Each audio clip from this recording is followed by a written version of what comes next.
nshimye Imana yongeye kutugeza muri uyu mwanya mwiza wa mwanya duhuramo twiga ibyanditswe byera mu ishuri ryo ku isabato. Reka rombonereho mbasuhuze mu izina ry'Umwami wacu Yesu Kristo, ubuntu n'amahoro bye bibane namwe mwese. Reka twibukiranye muri iki gihe dufite insanganyamatsiko ivuga ngo gukura mu mushyikirano tugirana n'Imana yacu. Twasanze nkeneye gukura, twasanze nawe ukeneye gukura, muri make twese dukeneye gukura mu mushyikirano tugirana n'Imana yacu. Twakora mu buhe buryo? Mu gukura kwiga ibyanditswe byera. Twasanze ko tudashobora kugirana umushyikirano n'Imana tutayizi. Ibyanditswe byera rero birahari kugira ngo bitwereke Uwiteka Imana Nyiringabo ndetse na Yesu Kristo mu mirimo yakoze, uko yabayeho, ibyo yatwigishije byose bitwereka Imana. Dufite rero muri iki cyumweru icyo kwiga kivuga ngo kwishyira hejuru bigeranije no kwicisha bugufi. Twabonye Yesu Kristo wicishije bugufi, tubona atandukanye cyane na Luciferi wishyize hejuru. Kandi noneho amaherezo na yahe? Twabonye ko amaherezo ya Luciferi yishyize hejuru acishwa bugufi. Na Yesu Kristo yicishije bugufi, ariko amaherezo twabonye ko Uwiteka yamuzamuye, noneho ngo izina rye akaritumbagiza ikaruta andi mazina yose, akaba ibyo mu isi n'ibyo mu ijuru byose bikwiriye guca bugufi bikamupfukamira kubera ko ari we mwami w'abantu. Twabonye undi mugabo nawe wize guca bugufi, Mose, ayobora umukumbi w'Imana. Muri kano kanya rero tugiye kureba ingingo ikurikiraho ivuga ngo igicumuro gikomeye kurusha ibindi. Mbese igicumuro gikomeye kurusha ikindi ni ikihe? Uwiteka duhana umugisha kandi tubashishe gusobanukirwa n'iki cyigisho cy'uyu munsi. Reka tubanze dusenge rero. Data wirukiranuka, Mana isumba byose, wakoze data mwiza kongera kubana natwe, akaba tugeje muri kano kanya tugiye kongera kwiga ibyanditswe byera. Gaho data tumwuka wera azatwigishe, adusobanurire, turusheho kugira ubumwe nawe, kuko aribyo bizatuma tubona Kristo agiye kuzagaruka, mu izina rya Yesu, amen. Twabonye rero aho twafatiraho urugero, twabonye Yesu Kristo mu kwicisha bugufi kwe, twabonye Mose nawe yicishije bugufi, ariko hari abandi bantu bitashobokeye n'abigishwa ba Yesu. Abigishwa ba Yesu ngo tugiye kubireba, guca bugufi byarabananiye. None twakwibaza ko abigishwa ba Yesu byarabananiye kandi barabanye na Yesu, bamusobanukiye, bamuzi, twebwe none turi kwamubona bimeze bite? Noneho tuzamusobanukirwa gute cyangwa turashobora guca bugufi gute? Twabonye rero Yesu ko yaciye bugufi, twabonye na Mose washoboye guca bugufi, ariko noneho ntabwo batubanjirije bose, bishatse kuvuga ko bashoboye guca bugufi nkuko natwe uyu munsi wa none bitunanira. Muri make rero n'abigishwa byarabananiye, kandi abigishwa barabanye na Yesu byarabananiye, kubera ko ibyo Kristo Yesu yibwiraga ntabwo ari byo bibwiraga, bo bibwiraga ibitandukanye n'ubushake bwe.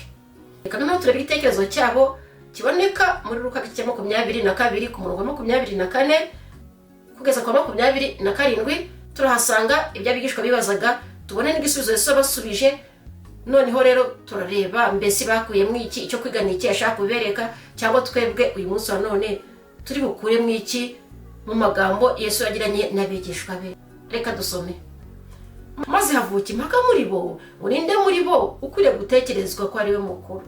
Arababwira ati, abami b'amahanga barayategeka, n'abafite ubutware bwo kuyatwara bitwa baruhekera ababyeyi.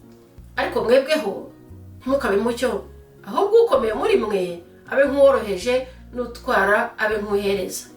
Ku murongo wa 27, umukuru ni uwuhe? Nuherezwa cyangwa nuhereza? Suherezwa. Ariko njyewe ndi hagati yanyu meze nk'uhereza. Reka dutekereze kuri abigishwa ba Yesu. Abigishwa ba Yesu ntabwo bari abantu basanzwe muri icyo gihe, bari abantu basanzwe, ariko amaze kubatoranya ntabwo bari bakiri abantu basanzwe, kubera ko nibo bagombaga kuzabwira abandi ibya Yesu. Wishyira mu mwanya w'abari abigishwa ba Yesu, utekereze ari wowe wari umwigishwa wa Yesu. Noneho ukaba wari umwigishwa wa Yesu, ukaba waragendanye nawe, ukaba warasangiye nawe, ukaba warararanye nawe, ukaba mwarajyaga inama zose muri kumwe, noneho kandi ukaba waragiye umwigiraho byinshi cyane. Tubike ko Yesu Kristo yagendaga agirira abantu neza, afasha abantu, akiza abarwayi, yigisha abantu iby'ubwami bw'Imana. Noneho kandi akaba yarakoreye abantu ibyinshi byiza, nawe uri muri abo yabikoreye. Ibuka ko Yesu aho yanyuraga hose bamuhuririraga, muri make bagenda basakuza. Noneho rero ibyo bigatuma nawe wumva kuri w'agaciro. Muri make niba waragendanaga n'uwo Yesu, abantu bose bagenda batangarira bakurikira kugira ngo bumve amagambo ye, babone ibyo akora cyangwa n'ibyo avuga. Mbese arabamarira iki uwo muntu umeze gutyo wagendanaga nawe, mukabana nawe, mukumvikana muri byose, mugasangira? Tekereza warabaye umwe muri abo bigishwa be. Niba waragendana na Yesu muri ubwo buryo, wakumva uburyo wari umuntu w'agaciro kubona Yesu Kristo yaragutoranije muri bariya bigishwa 12 kugira ngo ubane nawe. Abandi baraho bagenda bamwirukankaho, ariko wowe umwigereraho buri mwanya, icyo ushaka cyose kimubaza, icyo ushaka cyose kimubwira, kandi agukora neza nk'uko bikwiriye. Ariko noneho ibyo byose ukabirengaho, kuko warabanye nawe, kuko muziranye, ibyo gukorera byose ukabirengaho, ugatangira ukibaza ngo mbese ninde ugomba kuzaba mukuru mu bigishwa be. Wagira ubuntu uri muri abo 12, ariko uri kubaza ngo ninde uzaba mukuru muri abigishwa. Muri make uretse n'abigishwa bariya bose batarabigishwa, noneho bamaze kubata ku ruhande, ntabwo bakiri abantu, ntacyo bavuze, nta gaciro bafite, n'ufite agaciro. None ushaka kugira ngo noneho ukomeze uzamuke, noneho urenge naho ngaho. Ariko ibyo batekerezaga ntabwo ari byo Yesu Kristo yatekerezaga.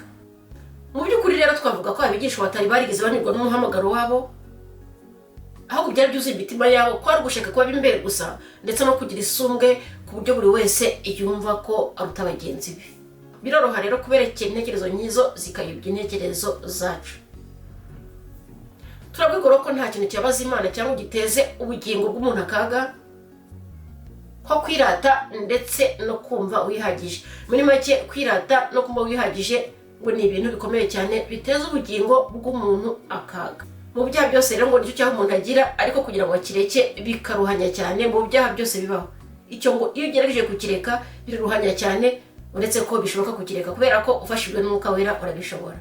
Kwishyira hejuru kwacu rero bibabaza Imana kurenza ikindi kintu cyose, kandi ngo ni ingeso iruhije kureka, kuko muri make ntabwo tuba tubona ububi bwabyo. Ubikora kenshi ntabwo abona ububi bwabyo rwose. Muri make rero kumva twihagije bituma tutisuma ngo twimenye, kubera ko kwishyira hejuru kuba kwabaye umwami udutegeka. Twibuke ab'Ilaodikiya barisuzumaga ariko ntibashobore kugira gute, ntibashobore kwimenya. Bo igisubizo babonaga mu kwisuzuma kwabo basaga bashyitse mu buryo bwose. Twabonye ko ngo bari bazi ko bareba, bazi gutandukanya icyiza n'ikibi, twabonye ko bari bazi ko bambaye, twabonye ko bari bazi ko ari abakire. Kwisuzuma kwacu rero birarushya rwose, turisuzuma tugasanga tumeze neza.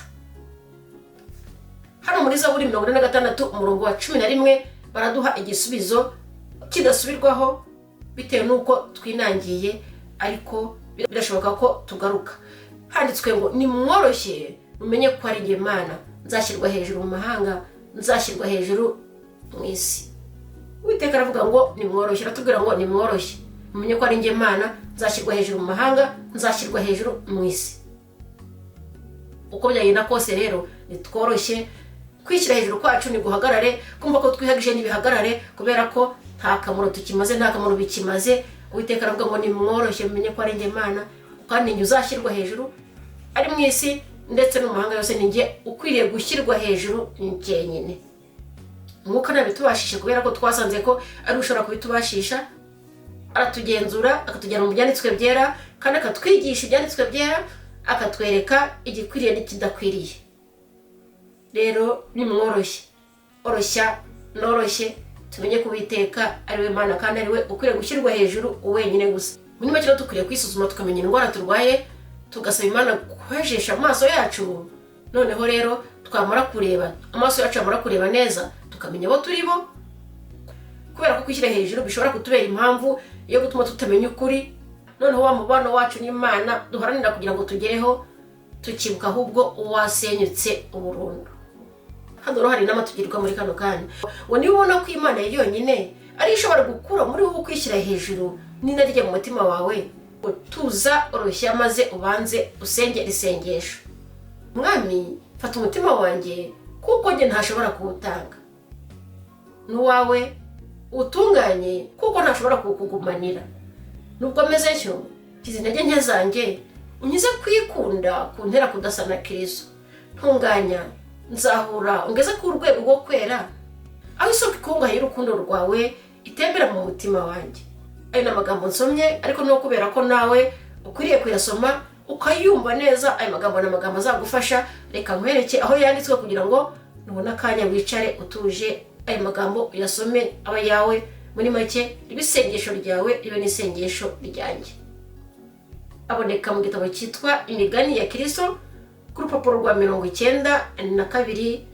Ni igitabo cyanditswe na Ellen White. Uwiteka atubane, Uwiteka duha amahoro. Twabonye ko iki cyaje kwishyira hejuru cyangwa kwirata kumva ko uhagije ari cyaha gishobora kuzaturimbuza. None rero senga iryo sengesho usaba Uwiteka agukiza kwishyira hejuru, agukiza kwirata, agukiza kumva ko uhagije. Wumve ko Kristo ari uhagije mu mibereho yawe. Data wera Mana ishobora byose kandi isumba byose, wakoze abanye natwe Data mwiza. Ndakwinze rero utubashije guca bugufi kugira ngo ushyirwe hejuru. Data mwiza, twumve ko tudahagije na gato, twumve ko twebwe ntacyo tumaze, ariko iyo hari Data mwiza niho byose bishoboka. Data mwiza, uduhe kugushyira hejuru Imana ishobora byose Data, kugira ngo bari utwigishiriza kandi kugira ngo isano dufitanye nawe igende kuko bwije nuko bukeye. Ubane natwe tuneka dukomeze muri byose, tugusabye mu izina rya Yesu, amen.